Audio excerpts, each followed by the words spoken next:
Una feliz mañana, mi nombre es Ángela Gómez y aquí comienza nuestra franja de análisis de Directo América. Vamos primero a los titulares.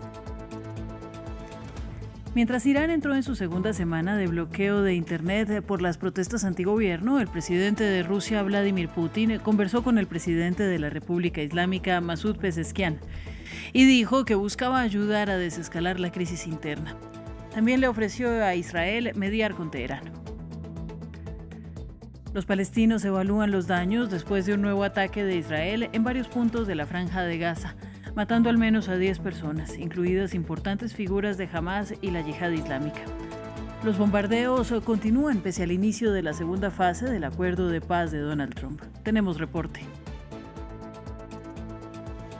Y en Minnesota continuaron las protestas bajo la amenaza de Donald Trump de invocar la ley de insurrección y desplegar fuerzas militares en el estado. Los enfrentamientos de ciudadanos con agentes del ICE en Minneapolis siguen enardecidos por el asesinato de Renee Good hace poco más de una semana.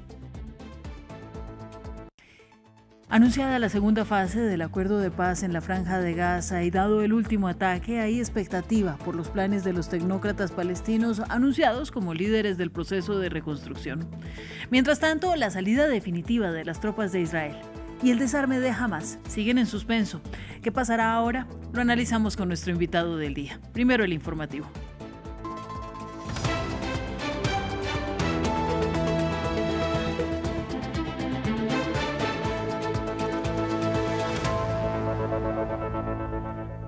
Comenzamos en Irán porque el país entró en su segunda semana de bloqueo de Internet, en medio de las protestas antigobierno que estallaron el 28 de diciembre.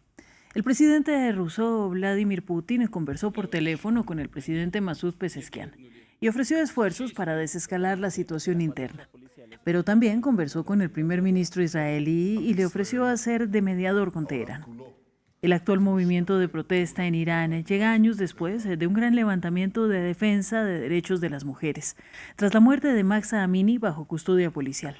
El lema "Mujeres, vida, libertad" era su grito de lucha y que hoy resuena de nuevo. Veamos.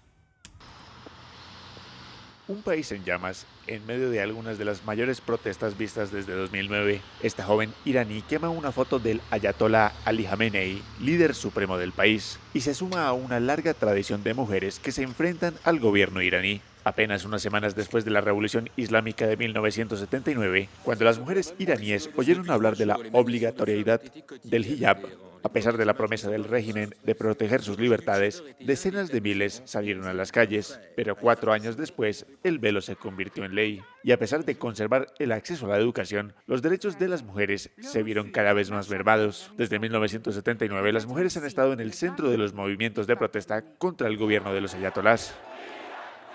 Desde el movimiento verde de 2009 hasta 2022, cuando los derechos de las mujeres se convirtieron en una bandera, después de que Mahsa Amini, una mujer kurda de 22 años, fuera detenida por llevar incorrectamente el velo y posteriormente falleciera bajo custodia.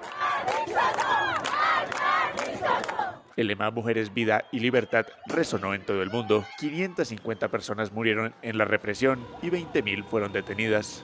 Esas protestas no provocaron un cambio de gobierno ni reformas, pero fomentaron una cultura en la que las mujeres reclamaban nuevas libertades sin el beneplácito de los clérigos chiitas. Muchas jóvenes ya no comparten las ideas morales de sus padres.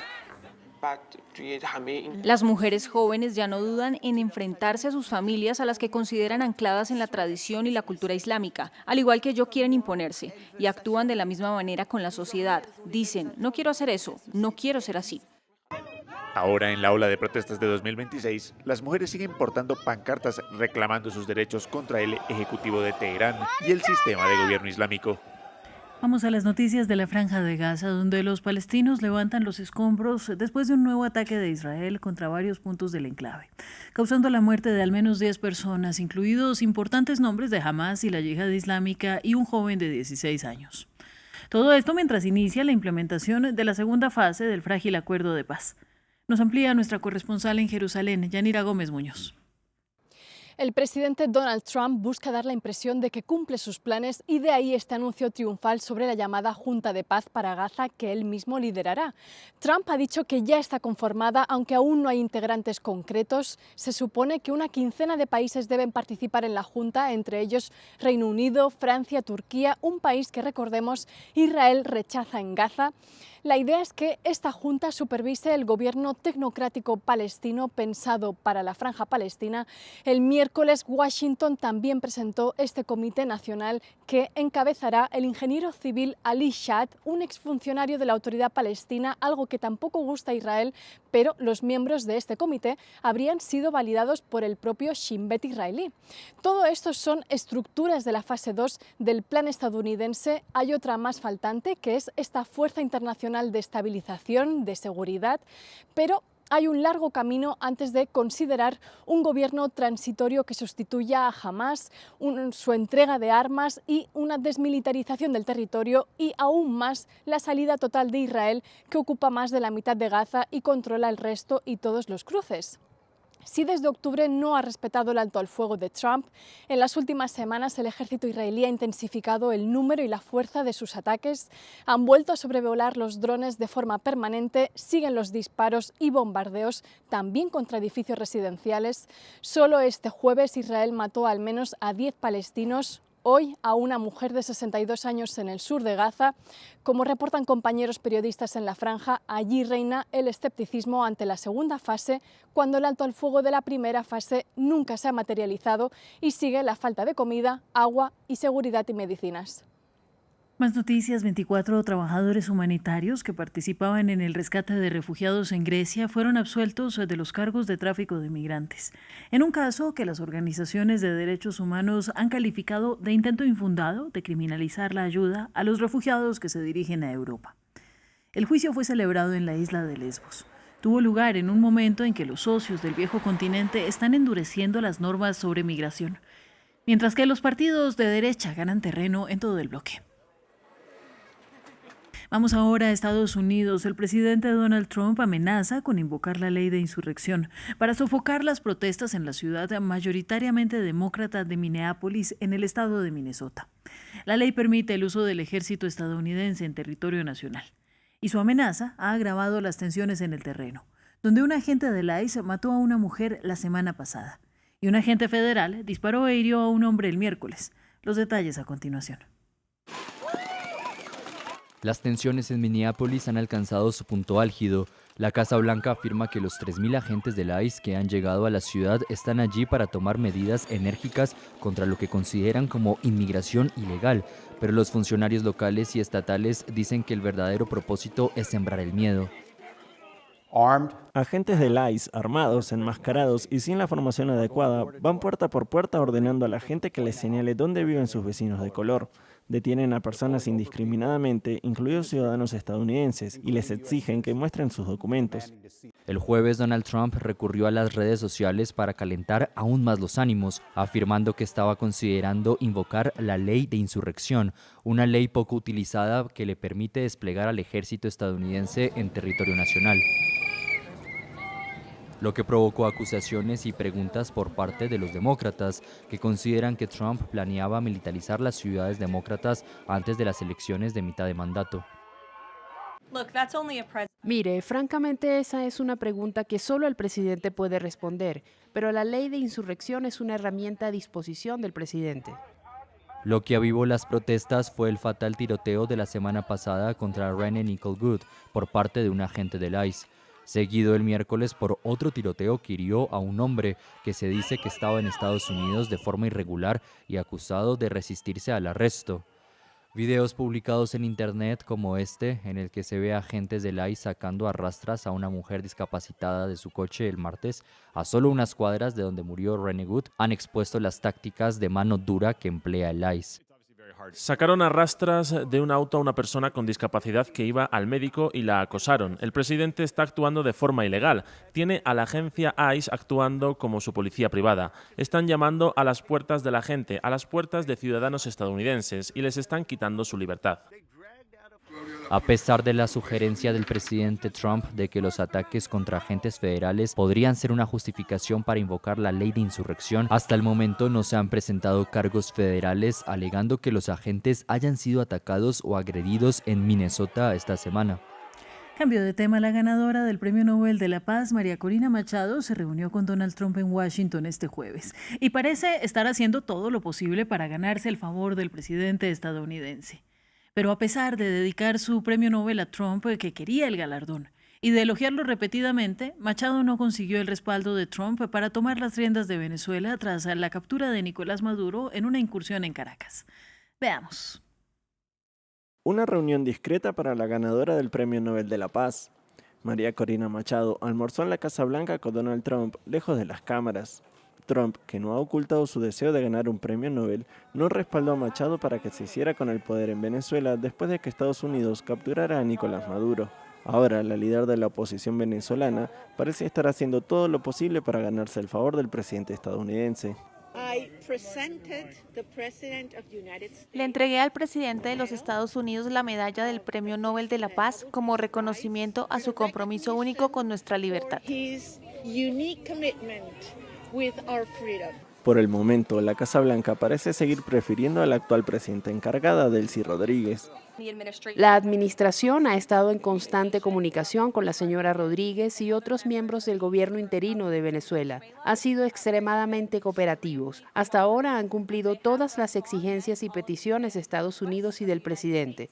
Por lo tanto, al presidente le gusta lo que ve y espera que esa cooperación continúe. Según un funcionario estadounidense, Washington ha vendido petróleo venezolano por valor de $500 millones como parte de un acuerdo bajo liderazgo de Rodríguez. Caracas parece estar cediendo a las exigencias de Washington, incluida la liberación de decenas de presos políticos en los últimos días, una petición que Estados Unidos llevaba mucho tiempo exigiendo. Rodríguez insistió en que quería preservar la paz, pero que su país no debía temer a la diplomacia. Y hoy podemos decir que tenemos como objetivo, en juramento al presidente y a la primera dama, la preservación del poder nacional. La preservación del poder nacional venezolano. Que nadie se equivoque.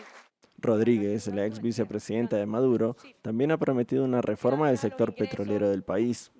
Mientras tanto, Estados Unidos sigue adelante con sus esfuerzos por controlar el petróleo de Venezuela. El jueves confiscó un sexto petrolero en el Mar Caribe. Jair Bolsonaro cambia de centro reclusorio. La Corte Suprema, en cabeza del juez Alexandre de Moraes, dictaminó que el expresidente ahora deberá permanecer en un sector especial de la sede de la Policía Militarizada de Brasilia, conocido como Papudiña. Según el tribunal, el líder político contará con todas las facilidades para hacer frente a sus problemas de salud. Aunque la familia Bolsonaro continúa argumentando que es necesario que el antiguo jefe de Estado pase su condena en reclusión domiciliaria. Diego Bassani nos amplía. La Corte Suprema de Brasil cambió de centro de reclusión a Jair Bolsonaro. El ente judicial dictaminó que el líder político ultraderechista fuera trasladado de la sede de la Policía Federal a un sector del batallón 19 de la Policía Militarizada de Brasilia, conocido como Papudiña. En un documento publicado este jueves, el presidente del tribunal, Alexandre de Moraes, advirtió que las condiciones de reclusión de Bolsonaro no pueden convertirse en un centro vacacional y especificó los privilegios a los que puede acceder el exmandatario. Permitirá aumentar el tiempo de visitas a los familiares, la libre realización de baños de sol y ejercicios a cualquier hora del día, incluyendo la instalación de aparatos para fisioterapia como cintas de correr y bicicletas, atendiendo a las recomendaciones médicas. Durante los últimos meses, el antiguo jefe de Estado ha sido diagnosticado con varias enfermedades, por lo que su hijo, el senador Flavio Bolsonaro, ha pedido que su padre pase su condena en reclusión domiciliaria. Espero que pronto se aplique la ley y Bolsonaro sea trasladado a su casa, único lugar donde se puede mitigar ese riesgo de caída, mientras los médicos no solucionen el problema definitivamente. En septiembre de 2025, Jair Bolsonaro fue condenado a 27 años y 3 meses de prisión por delitos relacionados con la participación del expresidente en un intento de golpe de Estado en 2022. Y continuamos, los surcoreanos mostraron división después de que un tribunal condenara al expresidente Yoon Suk-yeol a 5 años de prisión por su intento fallido de imponer la ley marcial en diciembre de 2024. Una sentencia para algunos demasiado leve. El Tribunal del Distrito Central de Seúl declaró a Jun culpable de movilizar al Servicio de Seguridad Presidencial para impedir que los investigadores ejecutaran una orden de arresto en su residencia. Este fallo constituye el primer veredicto en una serie de casos contra el exmandatario. En general, cuando veo las acciones del presidente Jun, sinceramente creo que la sentencia fue demasiado indulgente. Cuando la gente común ve esto, se pregunta cómo podría siquiera hablar de una insurrección en un sistema presidencial. Estuvo mal desde el principio y la orden de arresto fue errónea. Si quieres detener a un presidente, debes seguir procedimientos legales, pero esos procedimientos legales no se siguieron y todo cayó en manos de una pequeña camarilla. Esto será recordado en la historia. Es vergonzoso. En otros temas, el cantante español Julio Iglesias se negó a haber abusado de 2 exempleadas domésticas tras la publicación de una investigación periodística y una denuncia penal en su contra. En redes sociales, el artista calificó el tema de falso. Con profundo pesar, respondo a las acusaciones realizadas por 2 personas que anteriormente trabajaron en mi casa. Niego haber abusado, coaccionado o faltado el respeto a ninguna mujer. Esas acusaciones son absolutamente falsas y me causan una gran tristeza.